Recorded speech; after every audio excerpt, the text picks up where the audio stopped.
अब हमने शब्द धुन रूपी सदगुरु से मिलना है। अब हमें ज्योति स्वरूप परमेश्वर स्वरूप सदगुरु से मिलना है। ये सारे सदगुरु के स्वरूप हैं।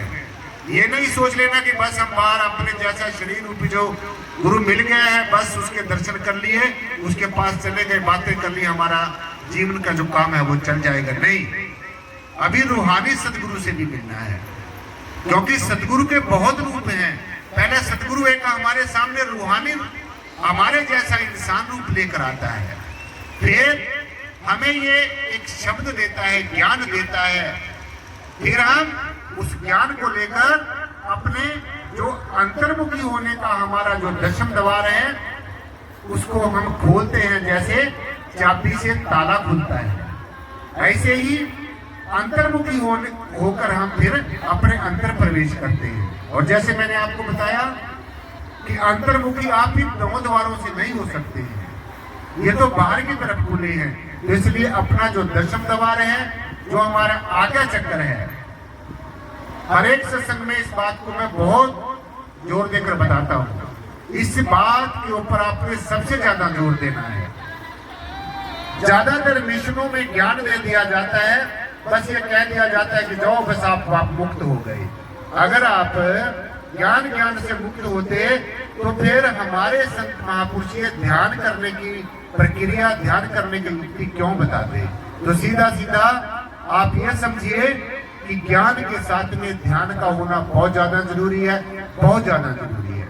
अभी आपने ज्ञान लिया, आपकी एक आंख खुल गई, जब आप ध्यान करोगे फिर आपकी दोनों आंखें खुल जाएंगी। और जब दोनों आंखें खुल जाएंगी, अगर मैं एक आंख पे हाथ रख लूं और इस आंख से मैं देखूं तो मुझे स्पष्ट रूप से दिखाई नहीं देगा, और अगर मेरी दोनों आंखें खुली हैं तो फिर मुझे सब कुछ दिखेगा। तो ठीक इसी प्रकार से ज्ञान और ध्यान हमारे जीवन में होना बहुत ज्यादा जरूरी है। ध्यान का होना तो भाई बहुत ही ज्यादा जरूरी है, बहुत ही ज्यादा जरूरी है। जब तक ध्यान में हमारे जीवन में ध्यान प्रकट नहीं होगा, ध्यान हमारे जीवन में हम ध्यान को उपलब्ध नहीं होंगे तो तब तक कुछ भी होने वाला नहीं है। अब जिसका आप ध्यान करोगे वैसे ही हो जाओगे। प्लीज भाई, जिसका ध्यान से सुनिए, जिसका मोहम्मद जी, जिसका आप ध्यान करोगे वैसे ही हो जाओगे। ये अध्यात्म का सूत्र है।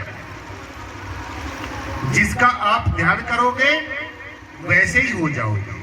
जिसका आप ध्यान करोगे वहीं आप पहुंचा जाओगे। आपने यहाँ का ध्यान किया, आप यहाँ पर आ गए। आपने सदगुरु का ध्यान किया, आप सदगुरु के पास आ गए। आप परमेश्वर का ध्यान करेंगे, परमेश्वर के पास पहुंच जाएंगे। इसलिए हमारे जीवन में और चीजें हो या ना हो, हमारे जीवन में साधन हो या ना हो, लेकिन साधनों के साथ साधना का होना हमारे जीवन में बहुत ज्यादा जरूरी है। और साधना के साथ साथ में आराधना का होना बहुत ज्यादा जरूरी है। बाहरमुखी होने की बजाय अंतर्मुखी होना बहुत ज्यादा जरूरी है। इसलिए जब आप इस मार्ग पर प्रशस्त होंगे, इस मार्ग पर सासंग जी चलोगे, तो आपको अच्छे विचार, अच्छे संस्कार, अच्छे किरदार अपने आप ही रास्ते में मिलने शुरू हो जाएंगे। तो इसलिए सदगुरु का जब रहमो कर्म होता है, जब सदगुरु हमारे जीवन में आता है और सदगुरु के हम बताए हुए मार्ग पर चलते हैं, तो हमारा बाहर का भी रूपांतरण हो जाता है, हमारा अंतर का भी रूपांतरण हो जाता है। आपका ज्ञान लेकर बाहर का रूपांतरण हो गया, आपको बाहर ही आंखों से देखना परमेश्वर दिखता है। अब आपने जब आंखें बंद कर ली, फिर किसको देखोगे? आंखें बंद करके हम जब अंतर्मुखी होंगे, जब अंतर्मुखी परमेश्वर का हमें दर्शन दीदार हो जाएगा, साक्षात्कार हो जाएगा, तो फिर हम कह सकेंगे कि परमेश्वर बाहर भी है और परमेश्वर अंदर भी है। हर दाहिने, हर बाएं, हर आगे, हर पीछे, हर ऊपर, हर नीचे, उठत बैठत चलत फिरत हर हर ध्याये मार्ग चलते हर गुण गाइए, तो तब हमारा जीवन सफला हो सकता है। अधूरे नहीं रहना है। हमारा ज्ञान पूरा है, लेकिन ये ज्ञान तब पूरा है जब इसके साथ में ध्यान जुड़ जाएगा। ध्यान के बिना ज्ञान अधूरा है। जैसे हम कहते हैं कि ज्ञान पूरा है, संगत पूरी है, परमेश्वर पूरा है। बेशक ये सब कुछ पूरा है, लेकिन ये कब पूरा है? जब इसके साथ में ध्यान जुड़ जाएगा। इसलिए अब तक आप अगर ज्ञान के ही सहारे बैठे रहे, आज से ही, अभी से ही, यहीं से ही ये संकल्प करके उठना है कि हे प्रभु, हे परमेश्वर, हे जय श्री प्रियतम निर्गुण निराकार सर्वाधार विश्वाधार परम तत्व, मेरे जीवन में वो घड़ी कब आएगी जब मेरे जीवन में ध्यान घटित हो जाएगा। हे सदगुरु, हे परमेश्वर, ये घंटों ब्रह्मांडों के मालिक, मेरे ऊपर दया कर, रहमत कर, रहमो करम कर और मेरा ध्यान संसार से उठाकर अपने साथ जोड़ ले, निराकार के साथ जोड़ ले। जब आप निराकार का ध्यान करोगे तो संसार की तरफ आपकी पीठ हो जाएगी, निराकार की तरफ आपका मुख हो जाएगा, ध्यान हो जाएगा। परंतु जब आप इसी रिश्ते नातों के मोह फांस में फंसे रहे, संसार के रंग रूप और आकार के आकर्षण में फंसे रहे, संसार की नश्वर चीजों की आसक्ति में अगर आप फंसे रहे, तो फिर आपका जो ध्यान है वो संसार की तरफ ही रहेगा और आपकी पीठ निराकार की तरफ हो जाएगी। तो फिर सदगुरु को दोष मत देना, निराकार को, परमेश्वर को दोष मत देना। ये दोष सदगुरु का नहीं होगा, ये दोष परमेश्वर का नहीं होगा, ये दोष आपका होगा, हमारा होगा। क्योंकि पहले सदगुरु भी आपको कितना जगाते चले गए, ऐसे ही आपको जगाते चले गए, इस मार्ग के ऊपर प्रशस्त होने की प्रेरणा देते चले गए। कितने सदगुरु आए, कितने सदगुरु गए, लेकिन अगर विवेक की दृष्टि से देखा जाए, ज्ञान की दृष्टि से देखा जाए, हम जब देखते हैं तो हमें बड़ा दुख होता है। हमें बड़ा दुख होता है कि देखो, हमने अपना सारा जीवन आप लोगों के पीछे लगा दिया, हमने अब सर्वस्व आप लोगों के पीछे लगा दिया, लेकिन ये काल की माया, ये त्रिगुणात्मक माया, इसी माया में ये जीव फंसा रहा। ये जीवात्मा इसी संसार के आकर्षण में फंसी रही है, इसी मन की त्रिगुणात्मक माया में फंसी रही है। क्योंकि हम प्रैक्टिकली देखते हैं इस चीज को। आप यहाँ पर लेक्चर देके चले जाते हैं, हम सुन लेते हैं, लेकिन जब हम देखते हैं कि आपके जो रिश्ते नाते हैं उनमें कितनी कड़वाहट है, आपके रिश्तों में कितनी कड़वाहट है, आपके व्यवहार में कितनी कड़वाहट है, आपके जो संसारिक रिश्ते हैं उनमें कितनी कड़वाहट है, तो भाई अगर ये ऐसी कड़वाहट ऐसे जीवन भर चलती रही तो फिर ये ज्ञान को आप उपलब्ध नहीं होंगे, इस परमेश्वर को उपलब्ध नहीं होंगे। आप लाख लेक्चर देते रहे, लाख लेक्चर सुनते रहे, जब तक ये ज्ञान, ये इल्म, ये अपने आप को जानने की विद्या, ये आर्ट ऑफ लिविंग आपके जीवन में प्रैक्टिकल रूप से नहीं उतरेगी, तो तब तक चाहे आप 20 साल से ज्ञान लेके बैठे हैं, चाहे आप 30 साल से लेकर बैठे हैं, तो मैं समझता हूं कि आपकी यात्रा वहीं पर खड़ी है जहां से आपने यात्रा शुरू की थी। इसलिए ये थोड़ी बातें कड़वी जरूर लगेगी, कड़वी लगती हैं, ये हम बाखूबी समझते हैं और जानते हैं, लेकिन साथ संगत जी हम भी मजबूर हैं।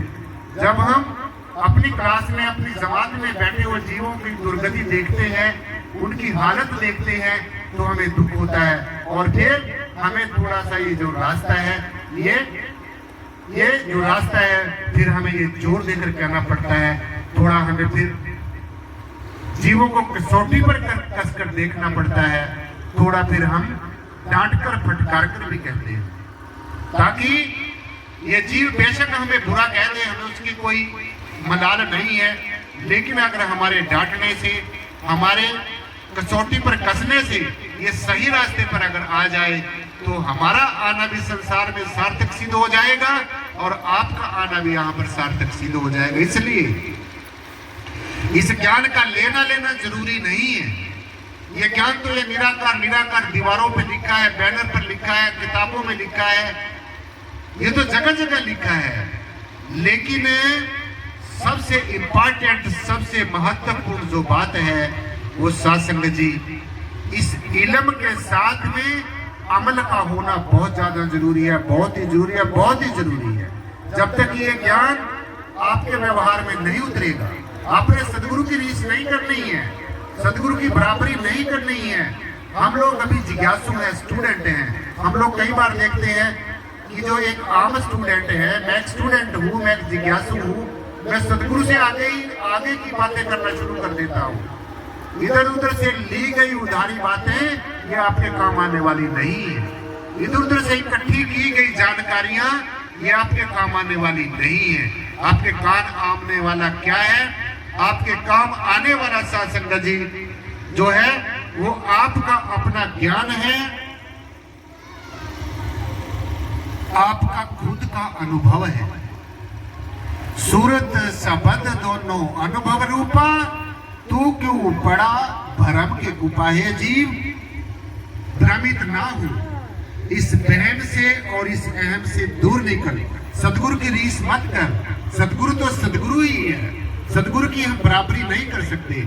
सदगुरु की बराबरी कोई देवी देवता नहीं कर सकता, ब्रह्म विष्णु महेश नहीं कर सकते, तो हम और आप सदगुरु की बराबरी करने वाले कौन होते हैं? ये मैं आपको इसलिए बता रहा हूँ, वेदों शास्त्रों ग्रंथों की वाणी, कई बार लोग ये कहते हैं कि वाणी सुनाओ जी। अरे वाणी सुन के क्या होगा आपका? वाणी आप अपने घर में बैठ के पढ़ सकते हो। यहाँ पर विचार सुनिए, यहाँ पर सदगुरु का अनुभव आप लेकर जाइए। यहाँ पर सदगुरु ने जो अपने जीवन में घटित हुआ है वो आपको यहाँ पर दिया जाता है, वो परोसा जाता है। उसको आप घर जाकर मंथन करिए, विचार करिए, मनन करिए, चिंतन करिए और दूसरों को समझाने की बजाय पहले अपने आप को समझाइए। पहले मन पर बोध हो अपना, पाछे और रिझाओ। पहले हम अपने मन को प्रबोधे, पहले हम आप समझे। लेकिन दुख की बात यह है साध संगत जी, आज के इस भौतिकवाद में, आज के इस पदार्थवाद में, आज के इस स्वार्थवाद में ये जो जीव है ये पदार्थवाद की तरफ भागा जा रहा है। और दुख की बात यह है कि आज समझाने वाले ज्यादा हो गए हैं और समझने वाले कम हो गए। हमारे देखने में ये बात आती है। दूसरी बात, हम कहां पर मार खाते हैं, कहां पर हम गलती है। सुधारना है अपने अपने जीवन को। सदगुरु को सुधारने की जरूरत नहीं है। हम स्टूडेंट हैं। सदगुरु तो सारी कसौटियों पे पास करके सदगुरु बना है। ब्रह्म ने, विष्णु ने, शिव ने, देवी देवों ने सदगुरु को चुनकर भेजा है। इसीलिए हम कहते हैं कि हमने सदगुरु की रीस नहीं करनी है। दूसरी जो हमें देखने में आती है और जो आम बात है, ज्यादा ऊंची ऊंची उड़ाने भरने की जरूरत नहीं है। ज्यादा बड़े बड़े जो है वृत्तांत और दृष्टांत सुनने की और देने की जरूरत नहीं है। किताबों से ली गई उधारी बातें मैंने कहा वो आपके काम आने वाली नहीं है। वो उन संतों के अनुभव हैं जिनकी हम वाणियां पढ़ते हैं। इसलिए वाणी गुरु, गुरु है वाणी, बीच वाणी अमृत सारे। अब यह वाणी कौन सी होती है? कौन सी वाणी आपने समझनी है? एक वेद वाणी होती है जो वेदों शास्त्रों में लिखी गई है। एक देव वाणी होती है जो दिव्य आत्माओं की वाणी है। वो भी आप जीव के समझने की बात नहीं है। वेदों की वाणी को भी समझने जो है ये आम इंसान के बात की बात जो वश की बात नहीं है। ये तीसरी जो वाणी होती है ऋषि वाणी होती है। चौथी जो वाणी होती है वो आत्म वाणी होती है, जो हमारी आत्मा में से उद्गार उठते हैं, जो हमारे स्वयं के अनुभव होते हैं। उधारी की ली चीजें नहीं आपके काम आएगी। इसलिए ये समझ जाना चाहिए हम सबने। ये हमने सबने आज यहाँ से सीख लेके उठनी है कि हमने समझाना नहीं है, हमने समझना है। हमने अभिमानी नहीं बनना है, हमने ब्रह्म ज्ञानी बनना है। हमने संसारी नहीं बनना है, हमने निराकारी बनना है। हमने भोगी नहीं बनना है, हमने योगी बनना है।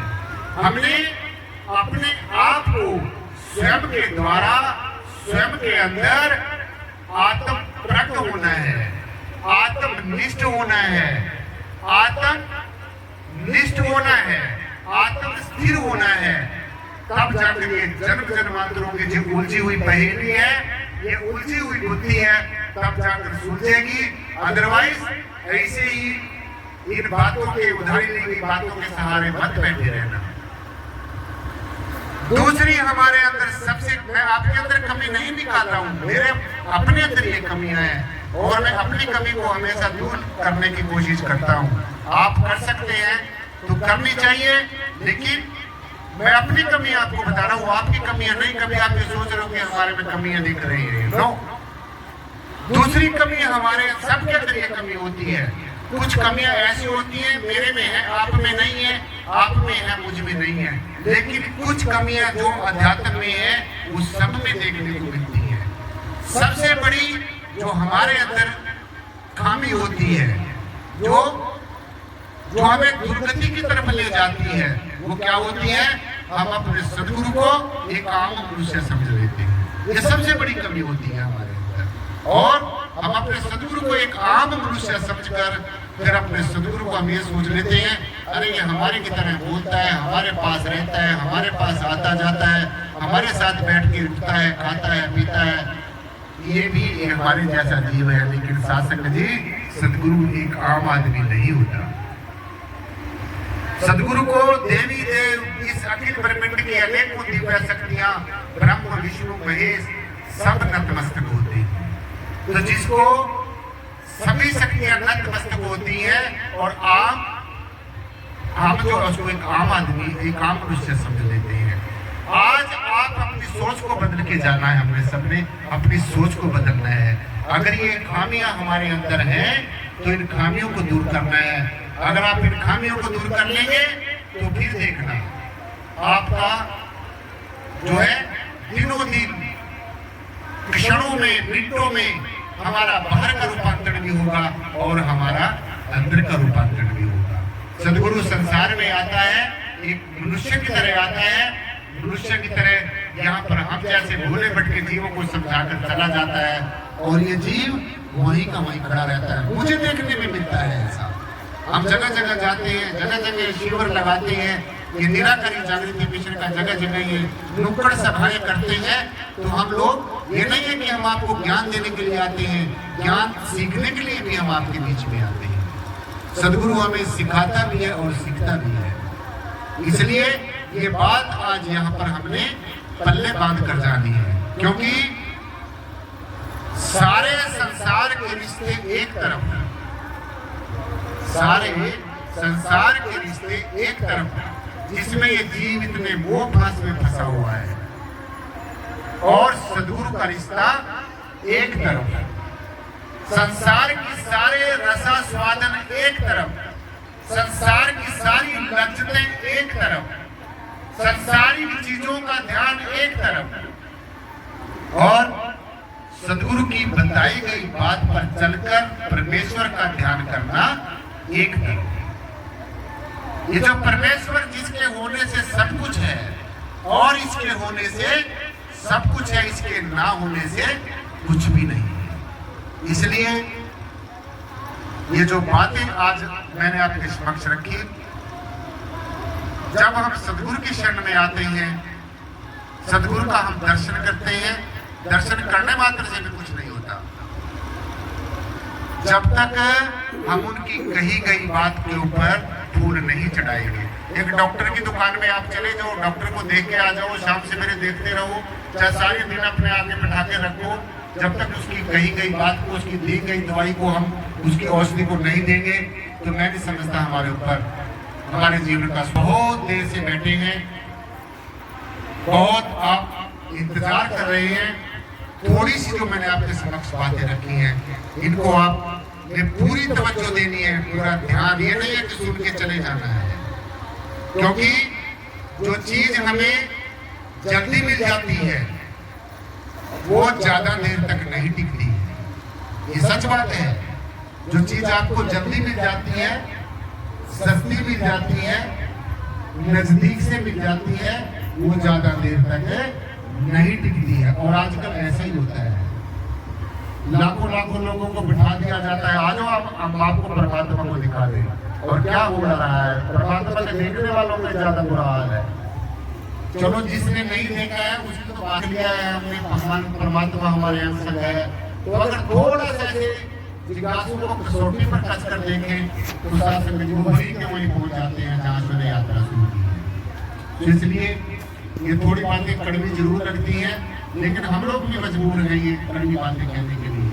मीठी मीठी बातें कहने से मैं आपको कहता हूँ आप बहुत अच्छे हैं, आप बहुत महापुरुष हैं, आपके पास ये चीज है वो चीज है, वो आपको मुबारक हो। लेकिन जब तक हमारा बाहर का और अंदर का रूपांतर नहीं होता तो तब तक हम इस चैन से नहीं बैठ रहे। सो आओ एक शब्द आपके समक्ष आ सकते, सबने